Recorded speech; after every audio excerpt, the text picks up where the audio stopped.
Okay, so dito na tayo sa pangalawang video natin, part 2 ng login.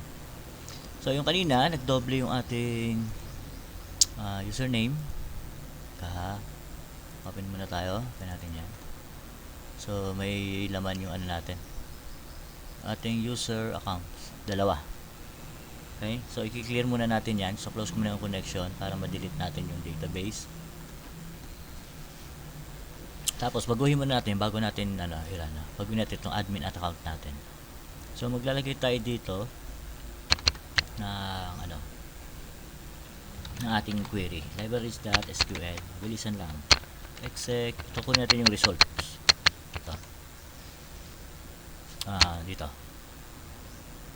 Ayan.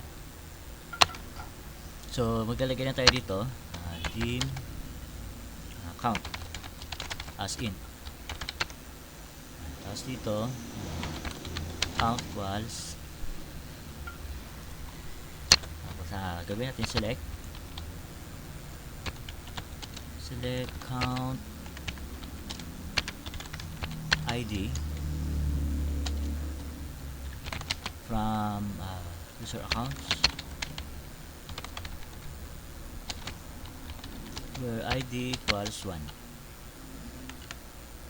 equals, so yung 2 gamitin natin, result 2 kasi meron tayong parameters. Result 2, tapos syempre yung array as string, tapos 1. Yan. Okay, tapos dito lagay tayo if count not equals to 1. Kaya natin lagay ito.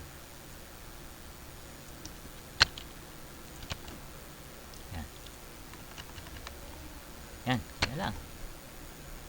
So delete muna natin yon, yung ating database. Check ko muna, baka din na ma-delete. So hindi ako connected, so wala tayong connection.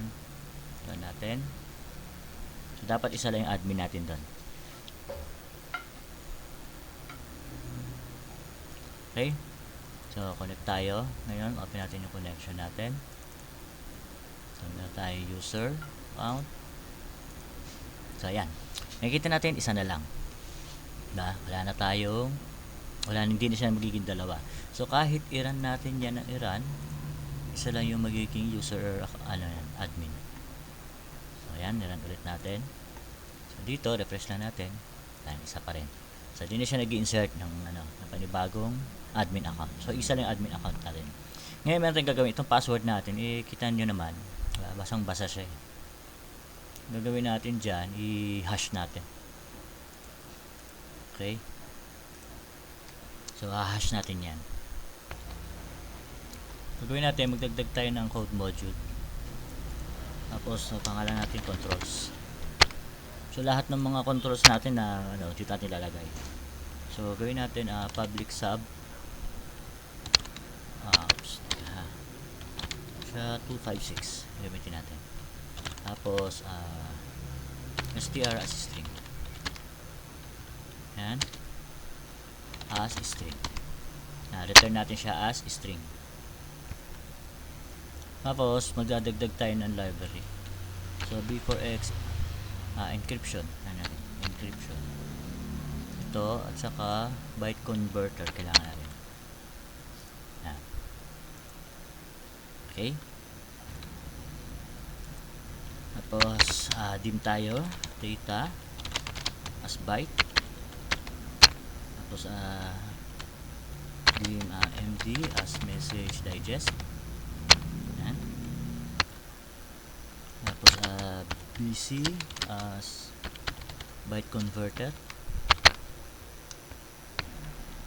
Tapos data that equals bc that string 2 bytes. String 2 bytes, yung str natin is str. Tapos ang ating encoding is UTF-8. UTF-8. Oops. 8. Yan.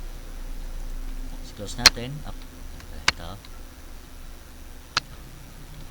Tapos data equals to md dot get message digest. So ang data natin is data. Then yung algorithm natin is SHA-256. Ito, SHA-256. So SHA equals 256. Pwede na gamitin yung 512, no? Pero dito sa ngayon gamitin natin itong 256 lang. Okay. After nyan, i-return natin yung value. Return natin easy the hex from bytes. Ang bytes natin is yung data. Tapos that lower case.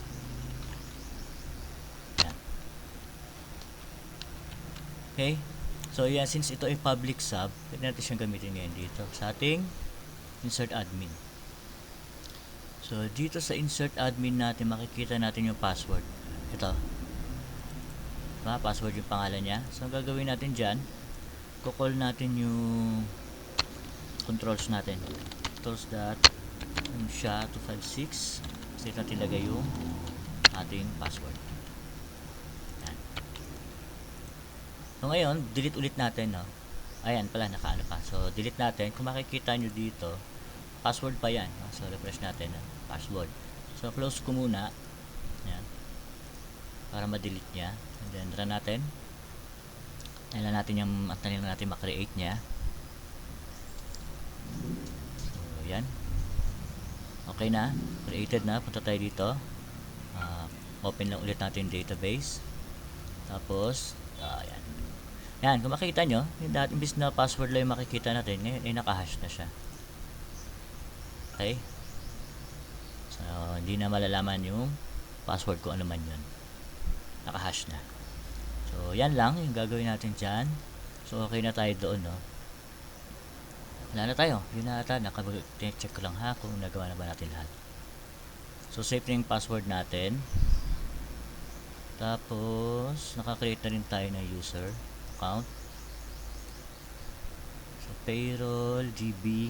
So, may kulang tayo, no? May napansin ako. Teka, user account to. Wala tayong group ID. So, dagdag tayo group ID dito. User, group ID na lang lagyan natin. Group ID. Group ID. Siyempre, integer. Integer yan. So, ito ay accounts table. User accounts table. I-set ko lang. Tapos, insert. So, dapat mag-insert tayo dito sa last name. Sunod ang last name. So, punta tayo dito, last name. Group ID. So, dito, group ID natin. Lagay lang natin dito, 1. Yan, group ID natin.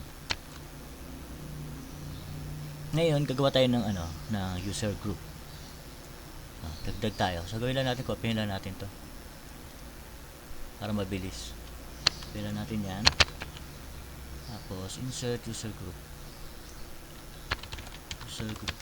Oops, from area. Tapos, ganun din from create tayo user groups.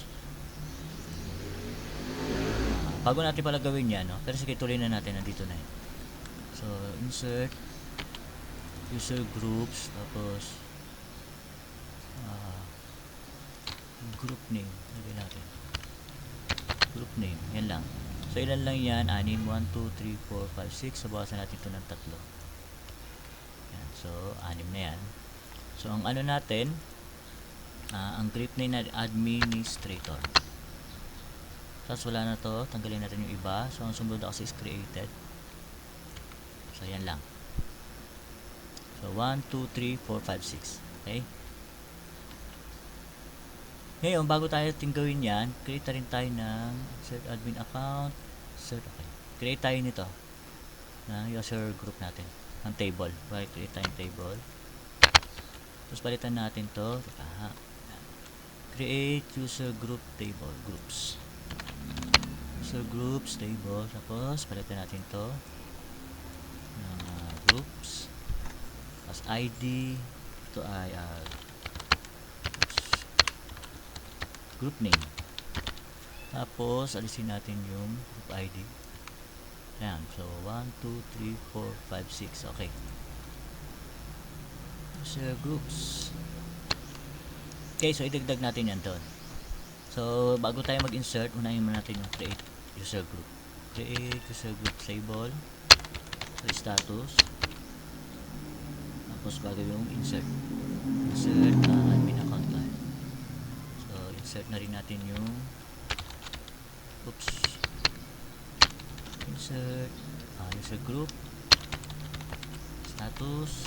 So since apat na yan, gawin natin itong 4. Okay, so check ulit natin. So ito kailangan ko muna mag hindi ko na kailangan i-delete pa kasi kikreate naman tayong table. So ito ang comment natin. So yan, start lang natin yung size up natin. Sana wala tayong error para hindi na humaba. Okay, so wala tayong error. So punta tayo dito.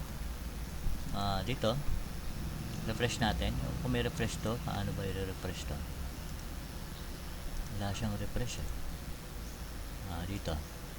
Then meron siya dito user groups.